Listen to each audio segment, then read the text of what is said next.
जय Jagannath. आसतु tarot card माध्यम जानिबा 2024 मसीहा जानुआरी मास 30 तारिख मंगलवार 30 तारिख मंगलवार केमिति रहिबो 12टी राशि व्यक्ति मानकर दिन कौन रहिबो फलाफल मु संक्षेप रे कहबी। जय जगन्नाथ। मेष राशि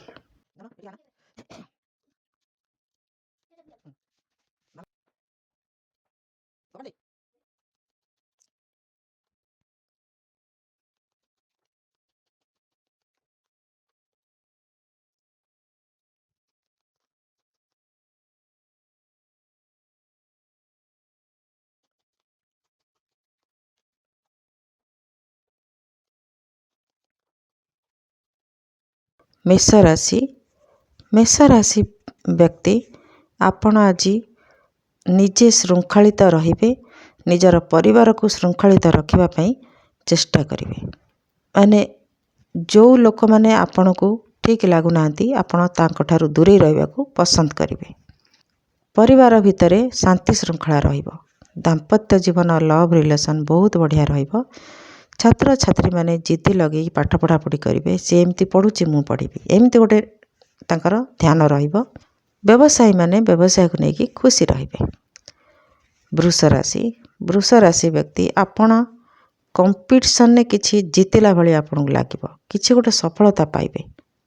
बहुत दिन लगिथिबा काम रे आपन को आज सफलता मिली पारे। दिनिकिया कार्ड जेहेतु बहुत दिन बड़ बड़ सफलता को एटा कही हबो नाही, तथापि हेई भी जाई पारे। छोट छोट सफलता आपन को मिली पारे। घर परिवार दाम्पत्य जीवन बहुत बढ़िया रहिबो। लव रिलेशन रे सफलता मिलिबो।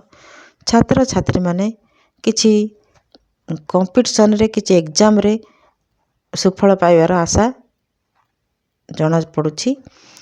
व्यवसायी माने व्यवसाय क्षेत्र रे उन्नति करिवे। मिथुन राशि पई कार्ड कहूछि आपण आज बहुत खुशी रहिबे। आपण इच्छा मुताबिक सब काम हो जाई पारे। आपण जहाँ चाहूथिबे छोट छोट खुशी आपण पूर्ण हो पारे। आपण घर को कई कुणिया आसी पारंती। घर परिवार दाम्पत्य जीवन लव रिलेशन बहुत बढ़िया रहिबो। छात्र छात्री माने पाठ पढ़ारे मन देवे। व्यवसायी मानकर अति उत्तम लाभ रहिबो। कर्कट राशि पई कार्ड कहूछि आपण आज सबु परिस्थिति की बैलेंस करिवे। मोटामोटी आपणकर मन बुद्धि विवेक रे गोटे तालमेल रक्षा करिवे। पैसा पत्र आपण पाखरे आज किछि गच्छित रही न पारे। मन करंतु आपण काठरो आनिचंती आपण जदि किए देई देला ताले आपण ताकू भी देकी सुझी देबे। पैसा पत्र को नेकी आपण आज बैलेंस करिवे। घर परिवार दाम्पत्य जीवन मध्यम धरण रहिबो। लव रिलेशन भी भल रहिबो। छात्र छात्री माने पाठ पढ़ा को नेकी खुशी रहिबे। व्यवसायी माने व्यवसाय रे मन देबे। लाभ हो क्षति हो जहाँ भी हो व्यवसाय रे काम करिवे। सिंह राशि पई कार्ड कहूछि आपण आज न्यायप्रिय रहिबे। कोनोसी कथारे आपण अन्याय को बर्दाश्त करिवे नाही। छोट हो बड़ हो आपण सामने रे किछि भी अन्याय हो आपण सेटा सही परिबेनी, किछि हेले कहिबे। ता छडा आपणकर जदि आपण जदि कहा पाखरे भूल करिसंती किछि असुविधा मनमालिन होइछि ताले आपण सॉरी कहि कि आज ताको मेंटी पारिबे। ता छडा आपण को जदि केही आपण संगरे भूल करि थाए ताले से भी सही करी सॉरी कहि कि आपण को भूल मागी पारे। सेटा अन्यर कथा तो कहि हबनी। आपण निजे एटा करि कि आपणकर समाधान करि पारिबे। निजक ठीक लागिबो जे हां एटा मु भूल कली। घर परिवार दाम्पत्य जीवन भल रहिबो। लव रिलेशन मध्यम रहिबो। छात्र छात्री माने पाठ पढ़ा को नेकी व्यस्त रहिबे। व्यवसाय माने सचोट नीति रे व्यवसाय करिवे। कन्या राशि पाई कार्ड कहूछि आपण आज टिके उदासीन रहिबे। सब कथारे आपण निजे को निजे दोषी बोली भाबिबे जे मो भूल पाई सब एमिति हला, मु जदि एमिति करि न थांती एमिति हेई न थांता। एमिति गोटे मन भीतर आपणकर उदासीनता रहिबो। व्याकुलता भी रहिबो। घर परिवार दाम्पत्य जीवन मध्यम रहिबो। लव रिलेशन रे किछि त्रुटि भी हेई पारे। छात्र छात्री माने पाठ पढ़ार असफलता को नेकी दुखी हेबे। व्यवसायी माने व्यवसाय क्षेत्र रे अशांति रहिबे। तुला राशि पई कार्ड कहूछि आपण आज कोनोसी काम को समाप्त करिकि नुआ किछि आरंभ करिवा को योजना करिवे। जे ए काम एते दिन हेलानी करूछि त थाउ आ किछि गोटे नुआ करिवा। ନୂଆ ନୂଆ ଆଇଡ଼ିଆ ନେଇକି ଆପଣ କାମ କରିବା ପାଇଁ ଚେଷ୍ଟା କରିବେ। ଘର ପରିବାର ଦାମ୍ପତ୍ୟ ଜୀବନ ବହୁତ ବଢ଼ିଆ ରହିବ। ଲଭ୍ ରିଲେସନ୍ କିଛି ନୂଆ ମୋଡ଼ ନେଇପାରେ କିମ୍ବା ମ୍ୟାରେଜକୁ ଗତି କରିପାରେ। ଛାତ୍ରଛାତ୍ରୀମାନେ ପାଠପଢ଼ାକୁ ନେଇକି ଏଣ୍ଡ କରିବା ମୁଡ଼ରେ ରହିବେ, ସମାପ୍ତି ଆଡ଼କୁ ଯିବେ ଯେ ମୋର କୋର୍ସ କମ୍ପ୍ଲିଟ୍ ହୋଇଗଲା, କିଛି ନୂଆ ନୂଆ ଆଉ କିଛି ପଢ଼ିବା, ଅଧିକାରୁ ଅଧିକା ଜ୍ଞାନ କେମିତି ହେବ ସେଥିପାଇଁ ଚେଷ୍ଟା କରିବା, ଏମିତି ଗୋଟେ ନୀତି ରହିବ। ବ୍ୟବସାୟୀମାନେ ବ୍ୟବସାୟ କ୍ଷେତ୍ରରେ ସମ୍ପୂର୍ଣ୍ଣ ଧ୍ୟାନ ଦେବେ। ବିଛା ରାଶି ବ୍ୟକ୍ତି ଆପଣଙ୍କୁ ଆଜି ସାଙ୍ଗସାଥୀଙ୍କର ସାକ୍ଷାତ ହୋଇପାରେ ଆପଣଙ୍କ ସାଙ୍ଗରେ। ଆପଣ ତାଙ୍କ ସାଙ୍ଗରେ ବସିକି ଦୁଃଖ ସୁଖ ଆଲୋଚନା କରି ସମୟ କାଟିପାରନ୍ତି। ଘର ଭିତରେ ଆପଣଙ୍କର ଆଜି ଖୁସି ହସ ଖୁସିର ପରିବେଶ ରହିବ। ଦାମ୍ପତ୍ୟ ଜୀବନ ଲଭ୍ ରିଲେସନ୍ ବହୁତ ବଢ଼ିଆ ରହିବ। ଛାତ୍ରଛାତ୍ରୀମାନେ ପାଠପଢ଼ାକୁ ନେଇକି ବ୍ୟସ୍ତ ରହିବେ। ସାଙ୍ଗସାଥୀଙ୍କ ମେଳରେ ବସି ଡିସ୍କସନ୍ କରି ପଢ଼ାପଢ଼ି କରିବାକୁ ପସନ୍ଦ କରିବେ। ବ୍ୟବସାୟୀମାନେ ବ୍ୟବସାୟକୁ ନେଇକି ଖୁସି ରହିବେ। ଧନୁରାଶି ପାଇଁ କାର୍ଡ଼ କହୁଛି ଆପଣ ଆଜି କିଛି ବ୍ୟକ୍ତିଙ୍କ ପାଖରୁ, ନିଜ ଲୋକ ପାଖରୁ କିଛି ଧୋକା ଖାଇପାରନ୍ତି କିମ୍ବା ଏମିତି କିଛି ଘଟଣା ହେଉ ଯେଉଁଟାକି ଆପଣଙ୍କୁ ବହୁତ କଷ୍ଟ ଦେଇପାରେ। ତେଣୁ ସେଇ ସମୟଟା ଆପଣଙ୍କୁ କଷ୍ଟ ଲାଗିବ, କିନ୍ତୁ ଆପଣ ଚାହିଁବେ ଯଦି ଆପଣ ବୁଦ୍ଧି ଟିକେ ଖଟେଇବେ ତାହେଲେ ସେଥିରୁ ଆପଣ ଫାଇଦା ବି ନେଇପାରିବେ। ତେଣୁ ଦୟ ବିବାଦ ତୃତୀୟ ସେଲାଭ କଥାରେ କହନ୍ତି, ନହେଲେ ଅନ୍ୟ ଜଣେ କେହି ଫାଇଦା ବି ନେଇପାରେ। ଆପଣଙ୍କ ଭିତରେ ଝଗଡ଼ା ହେଲେ 3 ଜଣ ବି କେହି ଲାଭ ନେଇପାରେ। ସେଥିପ୍ରତି ଧ୍ୟାନ ଦେବେ।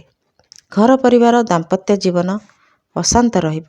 ଲଭ୍ ରିଲେସନରେ ଧୋକା ମିଳିପାରେ। ଛାତ୍ରଛାତ୍ରୀମାନେ ପାଠପଢ଼ାରେ ଅବହେଳା କରିବେ। ବ୍ୟବସାୟୀମାନେ ବ୍ୟବସାୟକୁ ନେଇକି ବ୍ୟସ୍ତ ରହିବେ। ମକର ରାଶି ପାଇଁ କାର୍ଡ଼ କହୁଛି ଆପଣ ଆଜି ନୀରବତା ରକ୍ଷା କରିବେ। ଚୁପଚାପ ରହିବାକୁ ଭଲ ପାଇବେ। ଜନଗହଳି ପସନ୍ଦ କରିବେନି। ବେଶୀ ଲୋକଙ୍କ କଥାବାର୍ତ୍ତା ଆପଣଙ୍କୁ ଭଲ ଲାଗିବନି। ଆପଣ ଏକୁଟିଆ ରହିବେ। ଘର ପରିବାର ଭିତରେ ଶାନ୍ତି ଶୃଙ୍ଖଳା ଆପଣ ଚାହିଁବେ। ଦାମ୍ପତ୍ୟ ଜୀବନ ମଧ୍ୟମ ରହିବ। ଲଭ୍ ରିଲେସନ୍ ବି ମଧ୍ୟମ ରହିବ। ଛାତ୍ରଛାତ୍ରୀମାନେ ଏକୁଟିଆ ବସିକି ପାଠ ପଢ଼ାପଢ଼ି କରିବା ପାଇଁ ଭଲ ପାଇବେ। ବ୍ୟବସାୟୀମାନେ ବ୍ୟବସାୟକୁ ନେଇକି ବ୍ୟସ୍ତ ରହିବେ। ତା ଛଡ଼ା ଆଜି ଆପଣ ଟିକେ ଈଶ୍ୱର ଭକ୍ତି ଆଡ଼କୁ ଧ୍ୟାନ ଦେବେ। କୁମ୍ଭ ରାଶି ପାଇଁ କାର୍ଡ଼ କହୁଛି ଆପଣ କିଛି ନ ବୁଝି ନ ସୁଝିକି କୌଣସି କଥାରେ ବାଧା ଦେବା ପାଇଁ ଚେଷ୍ଟା କରିବେ। କୌଣସି ପରିସ୍ଥିତି, କୌଣସି ବ୍ୟକ୍ତି ତାକୁ ବାଧା ଦେବା ପାଇଁ ଚେଷ୍ଟା କରିବେ। କିନ୍ତୁ ଆପଣଙ୍କୁ କୁହାଯାଉଛି ଯେ ପ୍ରତି ଘଟଣାକୁ ବୁଝନ୍ତୁ, ତାପରେ ଆଗକୁ ବଢ଼ନ୍ତୁ। ଯଦି ଆପଣ ଏମିତି କିଛି କରନ୍ତି ତାହେଲେ ଶେଷ ପର୍ଯ୍ୟନ୍ତ, ଯେ ପର୍ଯ୍ୟନ୍ତ ଆପଣଙ୍କୁ ସଫଳତା ନ ମିଳିଛି ସେ ପର୍ଯ୍ୟନ୍ତ ଲଢ଼େଇ କରୁଥାନ୍ତୁ କିମ୍ବା ବାରଣ କରୁଥାନ୍ତୁ, ନିଜକୁ ଠିକ୍ ବୋଲି ପ୍ରମାଣିତ କରୁଥାନ୍ତୁ। ତାହେଲେ ଯାଇକି ଆପଣ ଜିତିବେ। ଆପଣଙ୍କ କଥାରେ ଆପଣ ଠିକ୍ ଅଟଳ ରହିବେ। ଯଦି ଆପଣ ସେମିତି ନ କରୁଥାନ୍ତି ତାହେଲେ ମୋଟେ ମଇଦାନକୁ ଓହ୍ଲାନ୍ତୁ ନାହିଁ।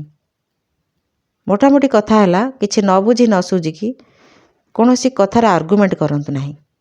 ଘର ପରିବାର ଦାମ୍ପତ୍ୟ ଜୀବନ ମଧ୍ୟମ ଧରଣ ରହିବ। ଲଭ୍ ରିଲେସନ୍ ଟିକେ ଅସୁବିଧା ହୋଇପାରେ। ଛାତ୍ରଛାତ୍ରୀମାନେ ପାଠପଢ଼ାକୁ ନେଇକି ବ୍ୟସ୍ତ ରହିବେ।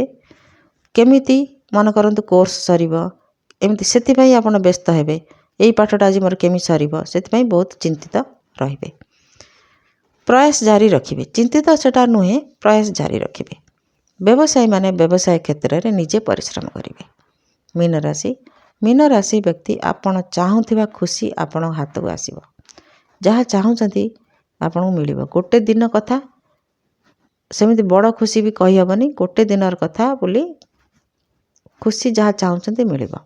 ତା ଛଡ଼ା କିଛି ନୂଆ କାମ କରିବା ପାଇଁ ଆପଣ ଇଚ୍ଛା ପ୍ରକାଶ କରିବେ କି ସୁଯୋଗ ଆପଣଙ୍କ ହାତକୁ ଆସିପାରେ। କିଛି ନ୍ୟୁ ବିଗିନିଂ, ରିଲେସନସିପ୍ ନେଇକି କିଛି ନୂଆ ହେଇପାରେ। ଘର ପରିବାର ଦାମ୍ପତ୍ୟ ଜୀବନ ବହୁତ ବଢ଼ିଆ ରହିବ। ଲଭ୍ ରିଲେସନ୍ ଅତି ଉତ୍ତମ ରହିବ। ଛାତ୍ରଛାତ୍ରୀମାନେ କିଛି ପାଠପଢ଼ାକୁ ନେଇକି ବହୁତ ଖୁସି ରହିବେ ଯେ ମୋର ସବୁ କ୍ଲିଅର ହେଇଗଲା କି ମୋର କ୍ଲାରିଟି ମିଳିଗଲା ମୋତେ ଏଥିରେ, ଏମିତି ଗୋଟେ ଖୁସି ରହିବ। ବ୍ୟବସାୟୀମାନେ ବ୍ୟବସାୟକୁ ନେଇକି ସନ୍ତୁଷ୍ଟି ଲାଭ କରିବେ।